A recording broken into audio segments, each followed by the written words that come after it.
on. First question, anybody from Canada? No. Family in Canada? I have a girlfriend, an ex-girlfriend in Canada. She lives in Ottawa. I've got one supporter here. Ottawa's fun. Ottawa's fun. I worked in Toronto for a couple months. So that's good too. Alright, so I'm from Vancouver actually. I'm on a 1 month trip in San Francisco and it's my 4th day here. But my idea is, who here has ever been between jobs and like had some experience in a certain industry or various industries and couldn't figure out what they wanted to do next and what their previous experience could get them, like the transferable skills, they couldn't really make the connection between that and the next job that they wanted to be at. You just described my life. So same for me. I worked for a marketing agency for half a year, and you know, I did that because I wanted to work for a startup. But then now that I've done it, I don't really know how I'm gonna really transfer that, right? So I want to create a mind map, a visual mind map of your previous experience and your interests, and then provide recommendations and working off of a knowledge database. So I'll have a database of like, so let's say you work for a marketing agency, you've got transferable skills in client-facing contracts, in working with social media, working with marketing, strategy, etc. And so when you plug into this application, it's going to tell you these are the transferable skills. And then when you plug in another job that you used to work at, another job, it's going to create this graph of what you're good at, right?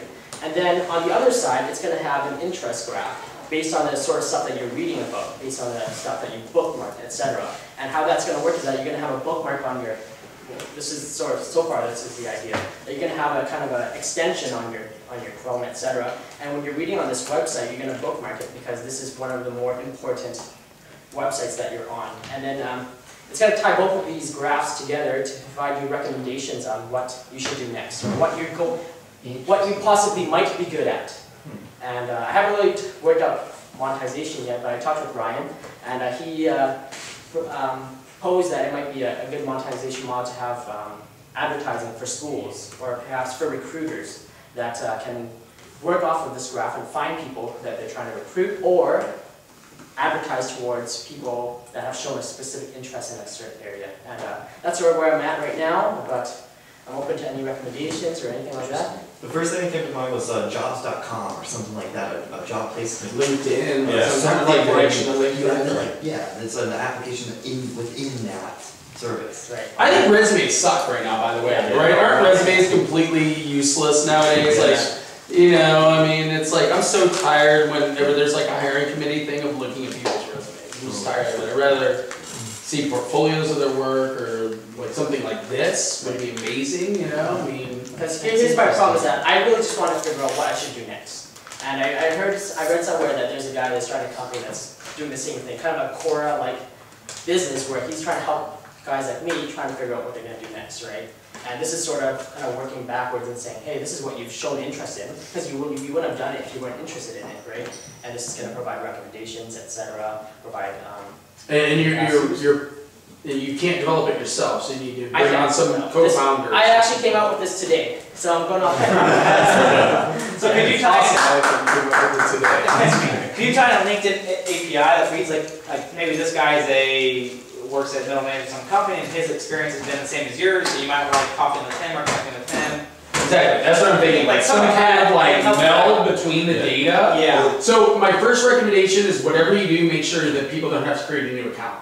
Because I hate that. If I go to a web service and I've got to like type in my email and password and all that shit, I won't do it. Right. But if it's OAuth and I can sign in with Google or Facebook or whatever, awesome. So if you can just import a resume and then it just comes from there. Yeah, so import a resume or OAuth to my other, just to create the account, username. LinkedIn has OAuth. Yeah, they do OAuth. Because you can take the data anyways. So, LinkedIn would be the most obvious. Yeah. So the thing that I thought about is, how are you going to bootstrap your data set?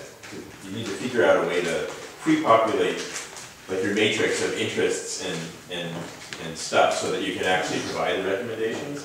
There's some computational work there. And also you need data to work with, like to actually. So well, I'm saying the idea would be if you have OAuth, usually the person at least can pre-populate the data with whatever they have listed on their LinkedIn and their maybe something you put from Google. Well, I assume what you're going to do is a hunch type thing where like you're taking this big data set of like everybody's interests and everybody's previous experience, and like you pick out patterns of like of what works, and then like when you find someone else like who fits a pattern, you can say try this. But you need a certain amount of data to do. You use that first person right now? I did. Okay, so here would be my initial test. Would be for yourself, you know, kind of like I don't know what you want to call it, like a dog food type situation. Try to find a developer you can work with it, like you trust, and you guys have a good relationship. You could be a co-founder. And the idea, I think, is to pull the previous information from LinkedIn and then the new information from Google Reader. Because that's not requiring a lot of effort, right? You know, and again, maybe when you pull in your Google Reader feeds, obviously you don't want to mark necessarily like that you're reading, you know, I don't know, Dilbert or something, but you know, mark the ones that are important, are relevant to your career ideas, and then use that to repopulate the current interests. So if you can and then, like you said, a Chrome extension that can add. Like Google Reader that will let you just like that you don't have to get permission to read it, that you can just. Well, there's an export format from all of those RSS readers that's that they share. I don't remember what it is. Some kind of generic format you can export your feeds. Of already what people are looking at. That's the thing, you're going to have to pile so much data. Is there anything open source that has that data? There's a number of companies doing what you're describing now, but they're very antiquated. You sit down at the computer and you type in your interests, and the problem with those a lot of times is when you're sitting at the computer, you like to pretend you're interested in a lot of things that you're not, or that you're good at a lot of things that you're not. So if you can come up with a product that folds into one of those because they have these existing data set of all the companies and the positions out there, could you develop a product that they might be interested in purchasing that brings it up to the 21st century? It says, hey, now people sit down at the computer and do this, but now I can also tie in this whole social graph, this whole concept of their online database and their friends, and help vet out the idea and give an even better match versus just having them sit down at the computer screen for 15 minutes. Well, yeah, that's the thing. I want to make it very visual, right? So that you don't have to sit there and read all this content. Oh yeah, I mean LinkedIn resume, like most of my stuff is bullshit anyways. Like I obviously I speak it up so that people are gonna find me more valuable, so they'll hire me, right? So this is more about for the consumer, so they can find out what they're more interested in, and it's more valuable for the recruiter itself because they know that this is not bullshit, right? It's like, well, do you know what you're interested in? Right? Do you know what you're interested in? Would you be a good data set to like be like, if we feed in enough data and it spits back that result, that I would go, yeah, that is something I'm really interested in. It's kind of interesting that it came up with that. Yeah. All right. So I think Andy had a really good idea, is that you don't need the data. He's saying just build a beautiful interface that has Web 2.0 capabilities or whatever, and that these companies need that. And you can just tie them into email. You can go present it to them. I think that's... You know what this reminds me of? There's a project lately called Too Long Didn't Read.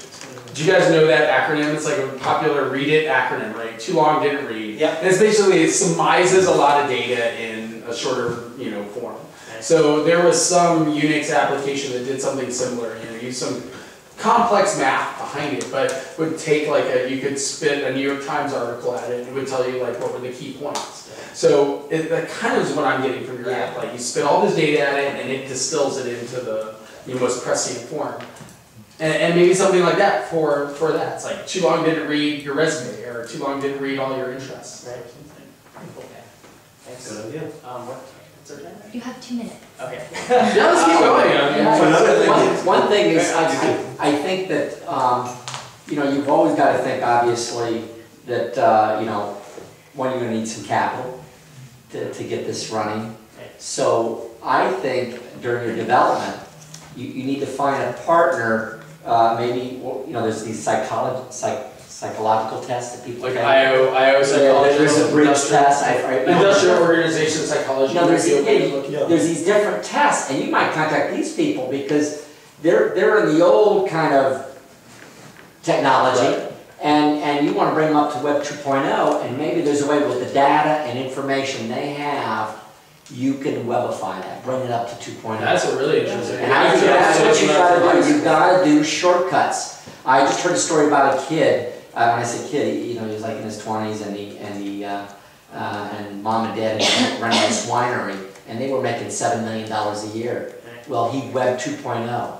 Oh, I know. His sales is like over $60 million. Yeah, but he even makes more money on just doing conferences and stuff like that. I can't remember his name, but another thing that huge personality. Similar to that I thought about was one way to kind of populate your data set is to kind of offer people something else, like a game on Facebook, like one of those like personality tests, where you're just doing it to get the data, and then you make sure you get data that you can actually use. What would be your favorite job or whatever? Yeah. Because they're all like, what's the best city for you or neighborhood? Right, that kind of stuff. Like do a simplified version. It's kind of like that looks like a toy, but it's providing data that your application can use once you get a certain amount of it.